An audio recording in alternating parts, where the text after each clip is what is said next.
When I was a kid, summer nights meant catching fireflies. Who's with me?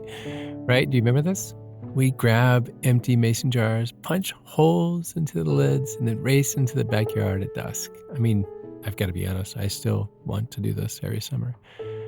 For a magical hour, right? You would dart between shadows, snatching up these tiny flickers of light. And at the end of the hunt, you admire the glowing captives before, oh, Mom made us release. Watching those fireflies float up into the dark sky, I remember feeling torn, to be honest. Part of me wanted to hold on to this enchanting light forever, right? But even at the age of 6 or 48, I understand that a firefly isn't meant for a jar. Its glow is brightest when it's free. I know. But I share this story because it reminds me of something I've learned about childhood wounds. This is something I hear about a lot, and so I wanted to do an episode on this. Childhood wounds are hurts that we experience early in life that can make us feel small, trapped, broken. And too often we carry the pain of these wounds into adulthood, right? Stuck in a jar of old patterns and beliefs. Here's the extraordinary thing. Each of us has a capacity to heal, to rediscover the light that we once shone so brightly into the world.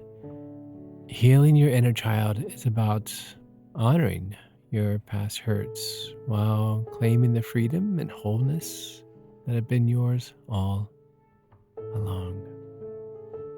So today I want to talk about how to embrace that glowing firefly part of yourself again.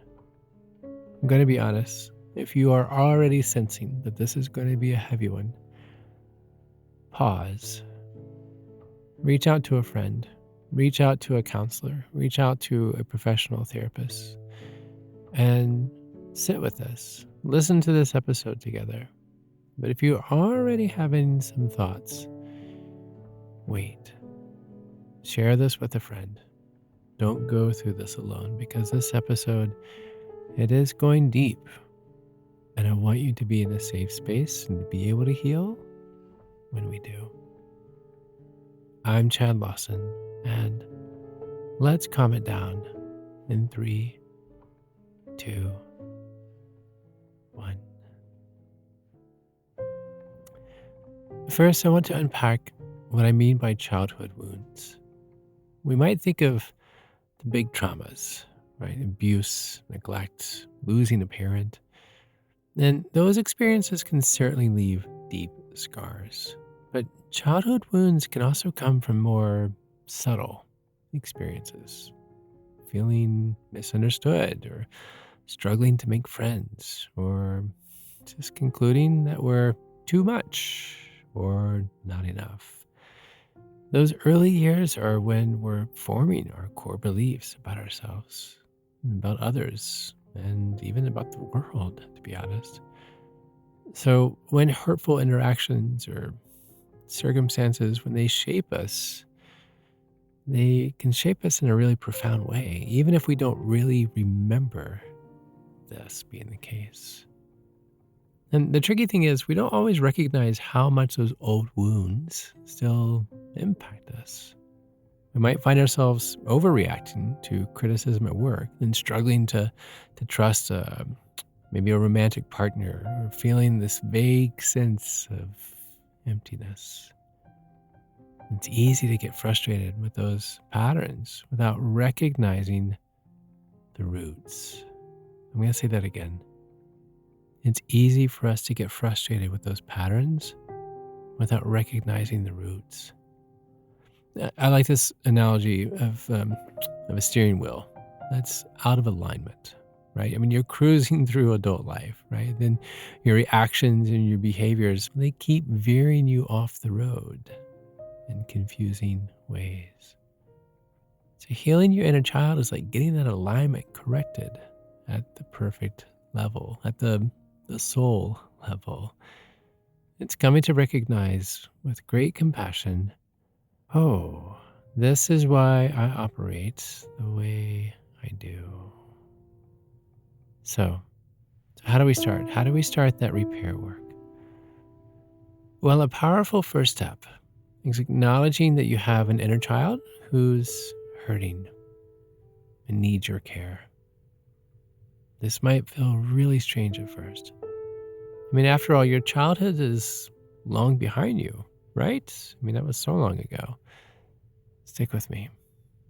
Researchers have found that even as adults, part of us still holds the feelings, the beliefs, the behaviors that we developed as kids. It's what some psychologists even called the child self, that younger part of you that carries the memories of those early wounds. And it needs your attention. It wants to heal with your support. And one way to connect with your inner child is through visualization. So let's try this. Find a quiet space.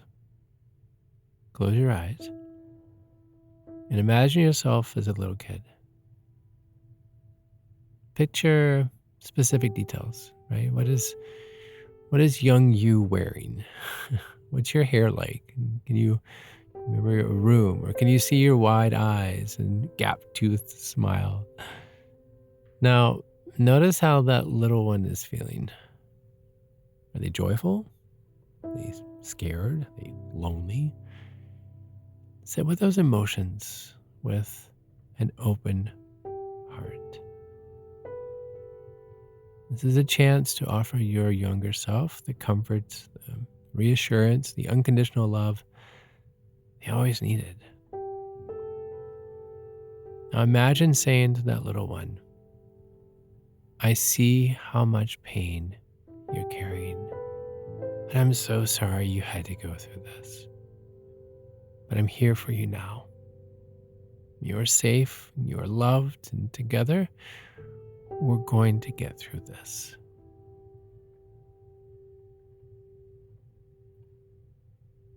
You might visualize yourself hugging that younger you, or stroking their hair, or holding their hand. Let yourself be the wise, caring parent figure your inner child has been waiting to hear from. And then beyond visualization, there are many ways to attend to your inner child's needs. One powerful approach is reparenting. Just hear me out.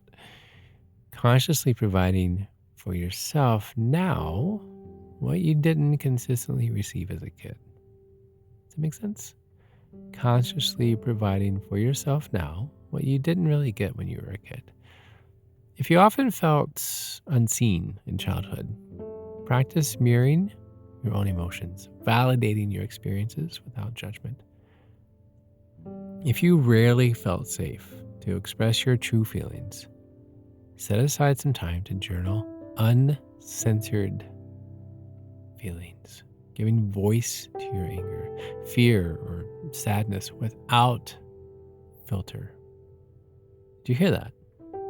Set aside time to journal uncensored. Give yourself the voice, your voice of your anger, your fear, your sadness, whatever it may be, without a filter. As the words come to your mind, write them down. But the key is tuning into what your inner child is longing for and showing up for yourself with those meaningful gifts of care. And with that, I want to take a quick pause. I wouldn't do this if I didn't believe in the company. As you nurture your inner child, it's important to create an environment that promotes restful sleep. Did you know that your temperature at night can have one of the greatest impacts on your sleep quality? If you wake up too hot, too cold, I highly recommend you check out Miracle Made's bed sheets inspired by NASA. Miracle Made uses silver-infused fabrics and makes temperature-regulating bedding so you can sleep at the perfect temperature all night long. And I don't care if you're a child or an adult, that sounds perfect. Plus, these sheets prevent up to 99.7% of bacterial growth, leaving them cleaner and fresher 3 times longer than other sheets. Go to trymiracle.com/calm to try Miracle Made sheets today. If you order now, you can save over 40% and get 3 free towels when you use the promo code CALM at checkout. Upgrade your sleep with Miracle Made and give your inner child the comfort you deserve. Now, getting back to this. Another powerful tool for inner child healing is play. So often we get bogged down in adult responsibilities and seriousness, but play is the language of children. When we get silly, when we move our bodies, when we daydream or create, we communicate to our inner child. You are free to lighten up. It's okay to feel good. Did you hear me? You are free to lighten up. It's okay to feel good. Think back to activities that lit you up as a kid and give yourself full permission to enjoy them. Pull out the sidewalk chalk. Jump on a trampoline. Be careful though. Dress up in costumes and bust out the kazoo. Go for pizza. Go for ice cream. If your favorite childhood pastimes aren't available, get creative with a substitute. Make snow angels in the sandbox of the park or have an indoor picnic on your living room floor. But let yourself laugh, giggle, get messy, make mistakes, invent your own rules. Slowly, through playful moments, you're coaxing that carefree younger self out of hiding and into the light. But also, as much as inner child healing can be joyful and freeing, it also requires us to grieve. Turning our attention to past wounds means acknowledging painful truths that you didn't get the love, you didn't get the safety or the support you needed and deserved. Those realizations can bring up really intense sadness, despair, or anger, which is why I really encourage you at the top of this to listen to this episode with someone. But I encourage you to make space for those feelings without repressing or rushing them away. I'm going to say that one again. I encourage you to make space for those feelings without repressing or rushing them. Just like you'd urge a heartbroken friend to just cry it out. Extend that kindness to yourself. Grief is a tunnel that we have to move through to get to peace on the other side. Did you know that? Grief is a tunnel that we have to move through to get to peace on the other side. I want you to remember you're mourning not only the loss of the past, you're grieving for that brave, bright little one who had to carry those burdens. Letting yourself feel the full depth of their pain, it's an act of profound self-love. This healing process is not always linear. It's normal for wounds to get reactivated, even after you've done lots of carrying inner work. Be patient. Know that each time you attend to your inner child's needs, you're strengthening your capacity to love and to comfort yourself. I find it helpful to check in with my younger self regularly, to picture little me and whisper, I'm still here, and you're still precious, and we're doing this together. Healing happens in a spiral. That's the best word that comes to mind. You'll circle back to old wounds again and again, but each time you do, you grow. You grow your self-compassion and move towards feeling lighter. So this week, my invitation to you for this week, carve out some quiet time. Close your eyes. Let your earliest memories float to the surface. Turn your attention inward to that younger you and notice what feelings emerge. Is it loneliness? Is it anxiety? Is it yearning for love? Now imagine enveloping that little one in a huge cosmic hug. Let them feel your strong, loving adult arms. Pull them close as you whisper, "It's okay. I've got you. I know how much that hurt, and I'm here to care for you now. You are so innocent and so good, and I'll never leave you again." Let yourself rock and soothe your inner child and feel the relief as they relax against you, taking in your comfort. You might invite them to share what they need most. Is it words of affirmation? Is it dedicated playtime? Is it a good, long cry? This week, find small ways to offer your younger self those gifts. Notice how it feels to extend yourself the care and the grace you've always craved. And if heaviness comes up, make space. Make space for those feelings, remembering that grief is a gateway to transformation. Did you hear that? Grief is a gateway to transformation. As we close, I want to return to the image of catching fireflies. So many of us spend our adult lives unconsciously just carting around a jar of unexpressed hurts, unmet needs. And inner child healing is like the sacred work of finding that jar and unscrewing the lid and honoring everything inside. The wounds, the anger, the sadness, and the love that was always there underneath.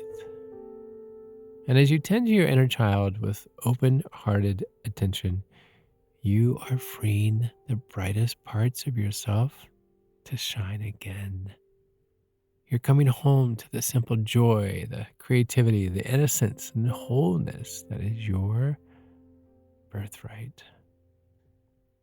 Like a firefly flying up to join its companions in the summer sky, you are rising into the fullness of who you were meant to be all along. That little one is still in you, radiant and resilient. So go fill up some jars with their favorite treats, grab them by the hand, and do some twirling under the stars. Remind them with your laughter, your loving care, that their light is one this world needs. Thank you. Really. Thank you. Thank you for being you. Thank you for listening. Thank you for living. Thank you for just lighting up the sky with who you are. Because you mean so much. So much that others want to catch you and put them in a jar and keep you so they can look over and see you lighten up their room. Thank you. Until next time, share your light with the world. Be kind to your mind. Join me again next time as we calm it down.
To find more episodes of Calm It Down, see where I may be appearing in your area, or just simply want to know where to send me some chocolate chip cookies, visit calmitdownpodcast.com.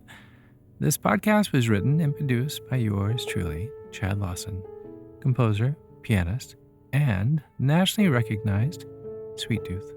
The views, expressions, and techniques in this episode are of my personal opinion and not intended, nor should they, serve as a substitute for medical advice or diagnosis rendered to you by your individual doctor or other healthcare provider. Only a licensed physician should evaluate your situation, provide a diagnosis, or render other medical advice to you, and you should only act upon the advice of this physician. Now, I'm an extreme empath by nature, but my profession is that of a composer and pianist, not a licensed therapist or physician. I hear from thousands of listeners how my music has helped them through various stages of emotional needs, and I simply want to offer this in future podcast episodes to aid those needs. So to find a list of licensed professionals in your area, please visit calmitdownpodcast.com. And if you've enjoyed today's episode, please leave a review, or better yet, share it with a friend. While it takes less than 60 seconds to do, its impact will last for years to come, as every little bit helps in growing the awareness and the importance of mental and emotional health. Thank you for listening. Thank you for living. And until next time, be kind to your mind and join me again as we calm it down.